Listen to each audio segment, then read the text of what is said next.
Nous allons lire dans Luc chapitre 13 à partir du verset 1 jusqu'au verset 5. En ce même temps, quelques personnes qui se trouvaient là racontaient à Jésus ce qui était arrivé à des Galiléens dont Pilate avait mêlé le sang avec celui de leur sacrifice. Il répondit, « Croyez-vous que ces Galiléens fussent de plus grands pécheurs que tous les Galiléens parce qu'ils ont souffert de la sorte? Non, je vous le dis. Mais si vous ne vous repentez, vous périrez tous également. Ou bien, ces 18 personnes sur qui est tombée la tour de Siloé et qu'elle a tuées, croyez-vous qu'elles fussent plus coupables que tous les autres habitants de Jérusalem? Non, je vous le dis. Mais si vous ne vous repentez, vous périrez tous également.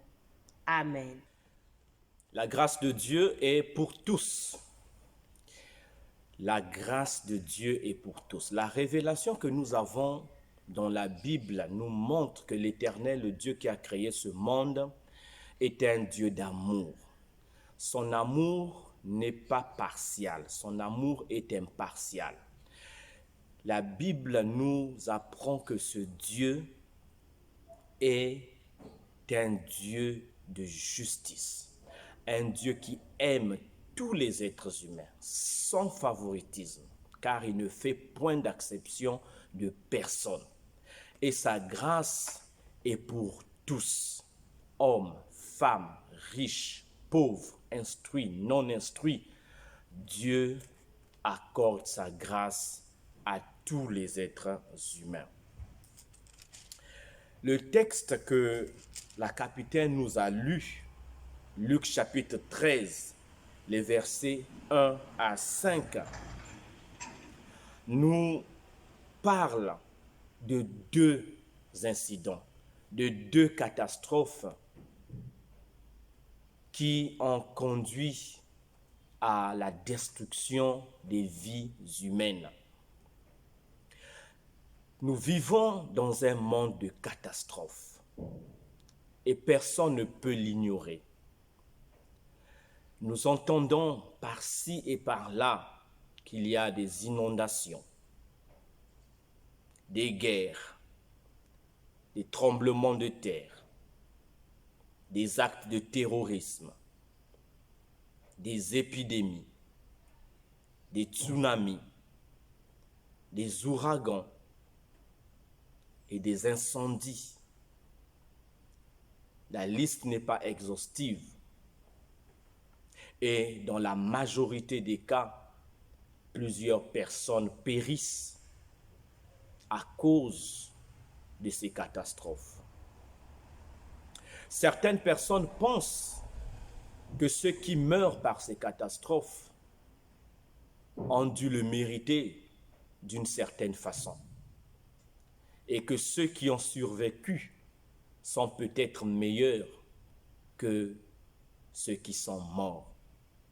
Et certainement, ce genre de conception devait envahir les pensées de ceux qui sont venus voir Jésus pour lui parler du massacre des Galiléens par Pilate.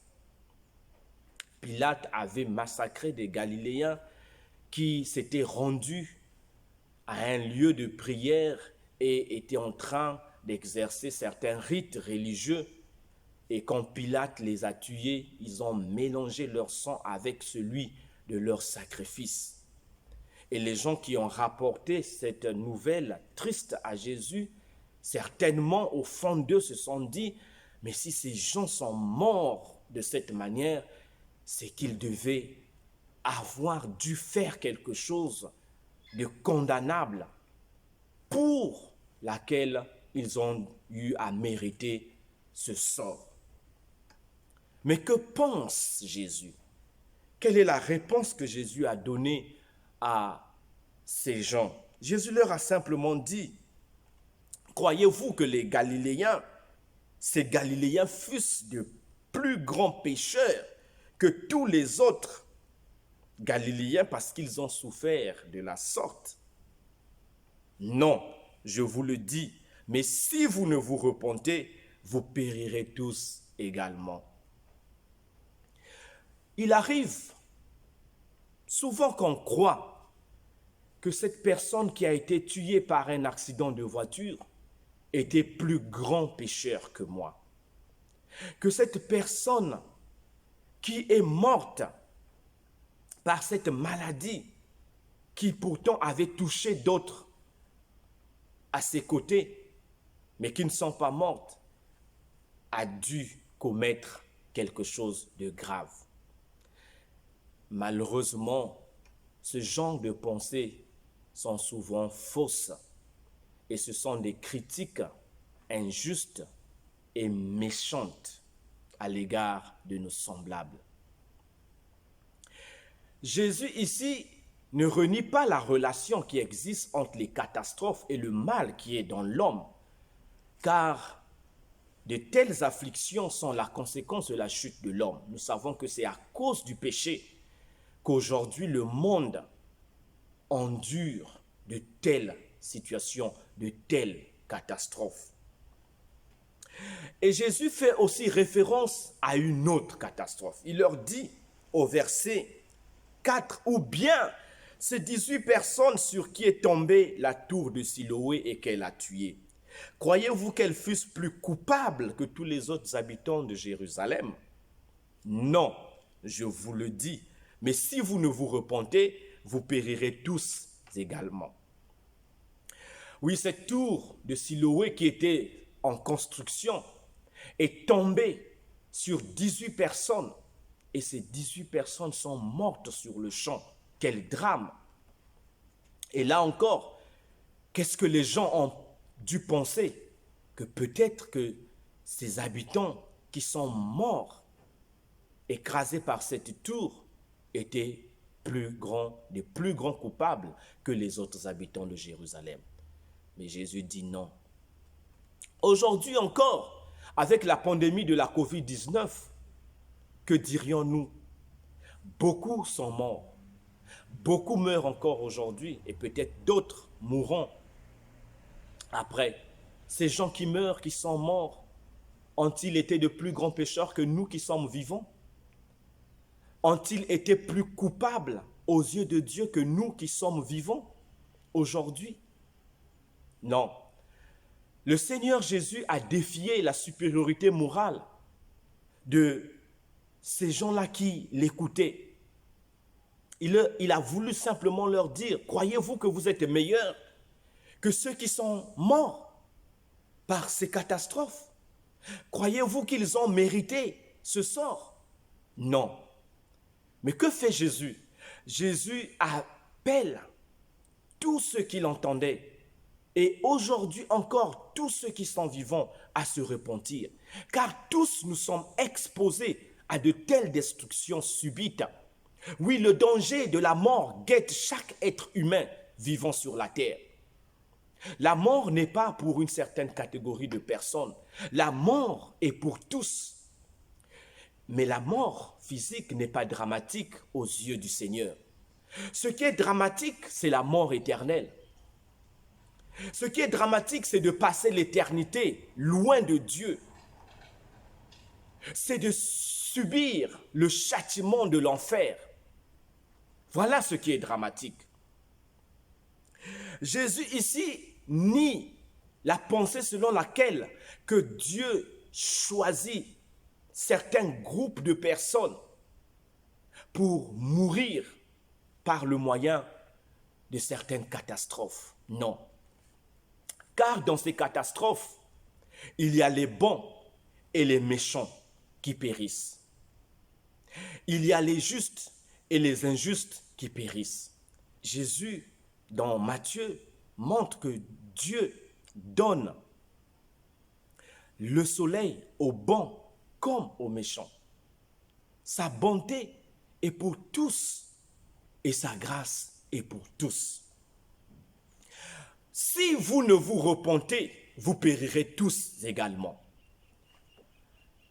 Mais quand Jésus parle de périr également, il ne parle pas de la mort physique, Il parle ici de quelque chose qui est plus dramatique et plus effroyable que la mort physique.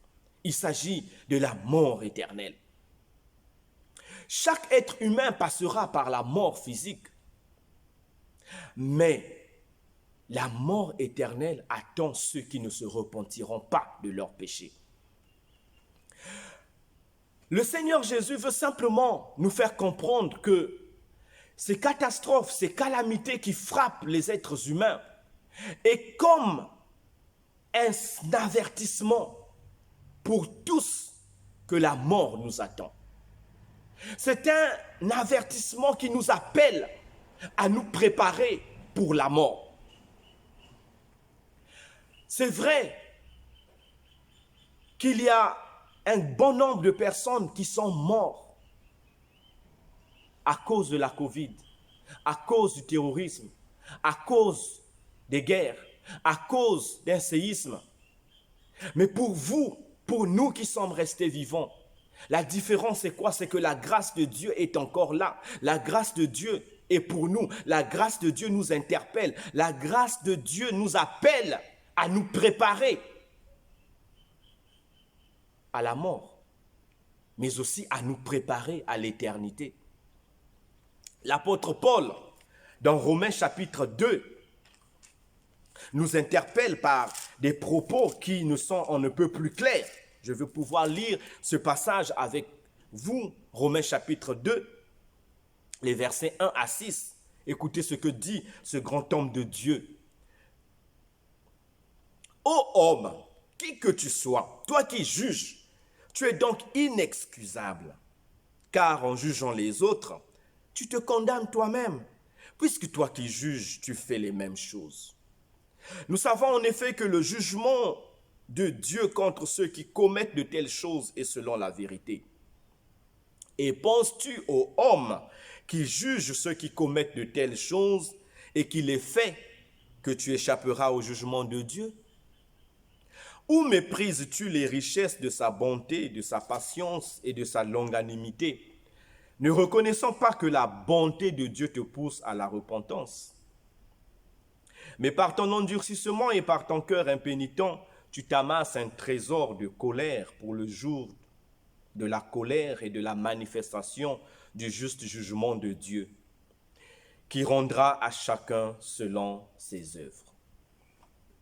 Chers amis, ne soyons pas prompts à juger ceux qui meurent ou ceux qui sont morts par le moyen des catastrophes.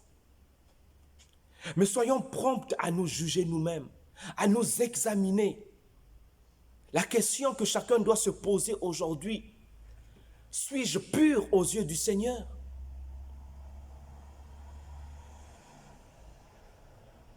Si le Seigneur me rappelait à lui aujourd'hui, serais-je prêt pour l'éternité?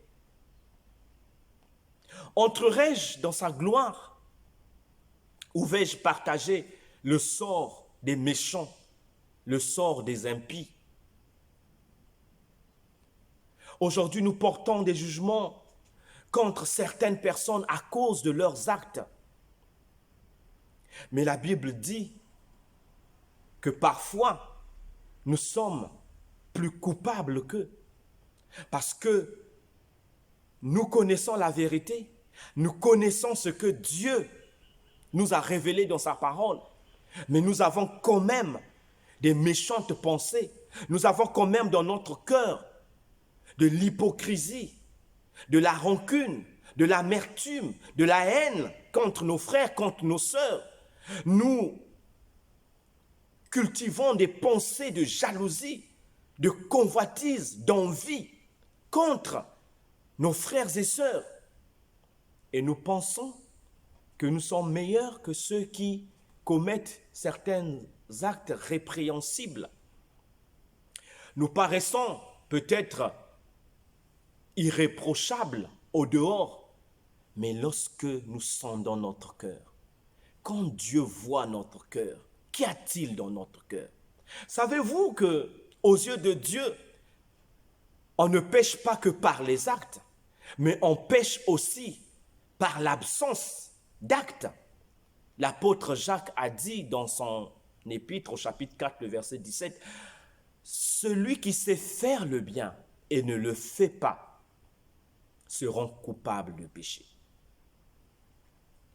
Oui, péché ne signifie pas seulement faire le mal, mais péché signifie aussi ne pas faire le bien que nous connaissons. Dieu nous révèle le bien qu'il faut faire. Souvent, nous avons pris des engagements vis-à-vis de Dieu. Seigneur, je ferai ceci. Seigneur, je ferai cela. Seigneur, je promets. Posons-nous la question, est-ce que toutes ces promesses, nous les réalisons? Sommes-nous fidèles aux vœux que nous avons faits à Dieu? Le bien que Dieu nous demande de faire, est-ce que nous le faisons toujours? Jésus nous rappelle encore, si nous ne nous repentons pas, nous périrons. Le grand jour du jugement de Dieu arrive. Et certainement, on se pose la question, quand? Le jour et l'heure n'est pas notre affaire. C'est l'affaire de Dieu.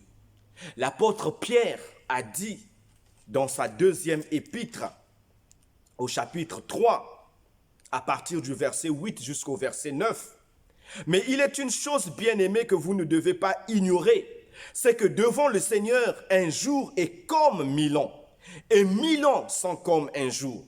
Le Seigneur ne tarde pas dans l'accomplissement de la promesse comme quelques-uns le croient, mais il use de patience envers vous, ne voulant pas qu'aucun périsse, mais voulant que tous arrivent à la repentance. » Le Seigneur ne veut pas la mort du méchant. Le Seigneur ne se plaît pas à la destruction des impies, mais il est patient. Il attend à ce que tous arrivent à la repentance. Dieu veut que les hommes se repentent de leurs méchants actes, mais aussi de leurs mauvaises pensées, et se tournent vers lui et donnent leur vie à Christ. Mon ami, la bonté de Dieu nous pousse à la repentance. Dieu est bon, mais il n'excuse pas le péché. Dieu est bon, mais il ne ferme pas les yeux au mal que nous commettons. Dieu est bon, mais il ne laissera pas impunis les auteurs du mal. Si tu crois que tu pourras échapper au jugement de Dieu, détrompe-toi. On ne se moque pas de Dieu. L'homme récoltera ce qu'il aura semé. Toi qui abuses des enfants, toi qui exploites les femmes, toi qui détruis la vie des autres par le mensonge, par les calomnies et les médisances, toi qui portes des faux jugements contre tes semblables, toi qui tyrannises tes propres frères et sœurs, toi qui trompes au nom de la religion, au nom de Dieu, pour égarer des multitudes, toi qui tues l'innocent, et toi qui voles les biens des autres, Dieu t'appelle aujourd'hui à la repentance. Toi qui trompes ton époux ou ton épouse, toi qui vis dans la fornication, toi qui t'associes au diable dans les pratiques occultes, Dieu t'appelle à la repentance. Les fléaux qui frappent ce monde sont des instruments que Dieu utilise pour nous avertir que la fin arrive. La mort est proche. Elle tourne autour de nous. Sommes-nous prêts pour l'éternité?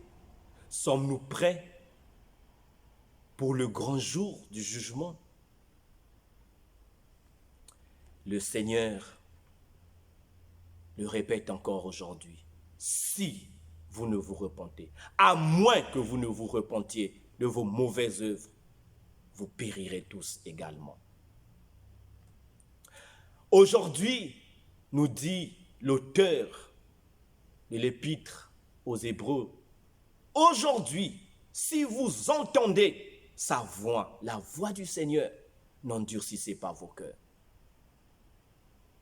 Toi qui te réfugies encore dans ton orgueil, dans ton hypocrisie, qui ne veut pas être sincère, qui ne veut pas être transparent, qui ne veut pas être honnête devant les autres et devant Dieu. Si aujourd'hui tu entends la voix du Seigneur, n'endurcis pas ton cœur. Pourquoi? Parce que aujourd'hui, c'est le jour du salut. Aujourd'hui, c'est le jour de la grâce. Comme l'apôtre Paul l'a dit dans 2 Corinthiens chapitre 6, les versets 1 à 2. Puisque nous travaillons avec Dieu, nous vous exhortons à ne pas recevoir la grâce de Dieu en vain. Car il dit, au temps favorable, je t'ai exaucé. Au jour du salut, je t'ai secouru. Voici maintenant le temps favorable. Voici maintenant le jour du salut. Oui, aujourd'hui, c'est le jour du salut. Maintenant, c'est le temps de la grâce. Car demain, ce sera trop tard. Mon frère, ma sœur, peu importe les fautes que tu as commises, peu importe le péché que tu as commis, peu importe la profondeur dans laquelle tu es tombé, le Seigneur peut te relever. Le Seigneur peut te restaurer. Le Seigneur peut te permettre de repartir à zéro. Le Seigneur peut te donner un nouveau départ, un nouveau commencement. La seule condition, repens-toi. Reconnais ton égarement. Reconnais ta rébellion. Reconnais tes transgressions. Ne continue pas à te moquer de Dieu. Ne continue pas à demeurer là, croyant que Dieu fermera les yeux sur tes péchés. Croyons que Dieu excusera tes fautes parce que tu es faible. Non, le Seigneur t'a fait connaître ce qui est bien.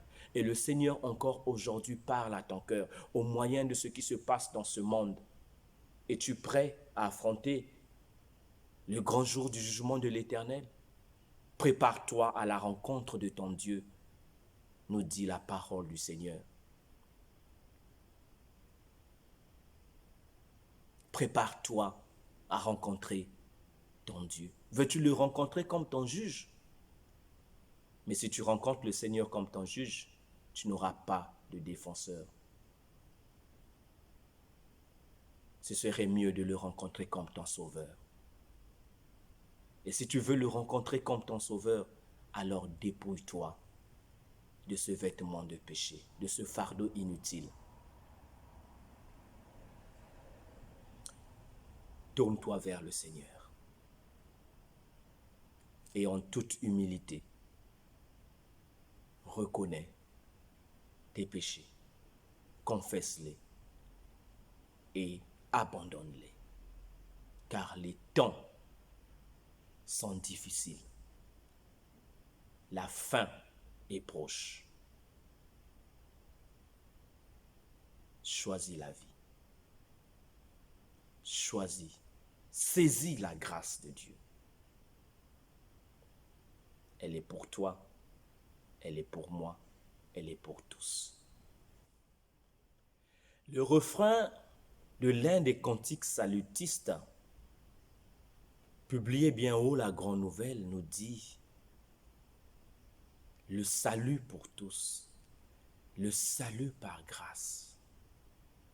Ô venez pécheurs, venez, car le temps passe et vous serez pardonnés. Le salut pour tous, le salut par grâce, à tous est offert, à tous est donné. Ô venez pécheurs, venez, le temps passe et vous serez pardonnés. Oui, le temps passe. Il ne faut plus rêver plus longtemps. Le salut est là, il est offert à tous, gratuitement. Repentez-vous. Que Dieu vous bénisse. Seigneur, merci parce que ta grâce est pour tous. Merci parce que tu nous appelles encore aujourd'hui à nous détourner de nos péchés et à nous tourner vers toi. Seigneur, merci pour ton amour qui ne veut que notre bien. Parle encore à tous ceux qui se sont égarés loin de toi, à ces croyants superficiels, à ceux qui croient que leur salut dépendra de leurs rites, de leurs offrandes, de leurs bonnes œuvres. Rappelle-leur que le salut est offert gratuitement par Jésus et que nous sommes sauvés par le moyen de la foi et que nous devons nous débarrasser de tout péché. Seigneur, attire à toi toutes les nations, toutes les tribus, tous les peuples de la terre et continue à faire entendre ce message glorieux de la vie sur toute la terre. Merci. Que Jésus, notre Seigneur et Sauveur, soit glorifié. Amen.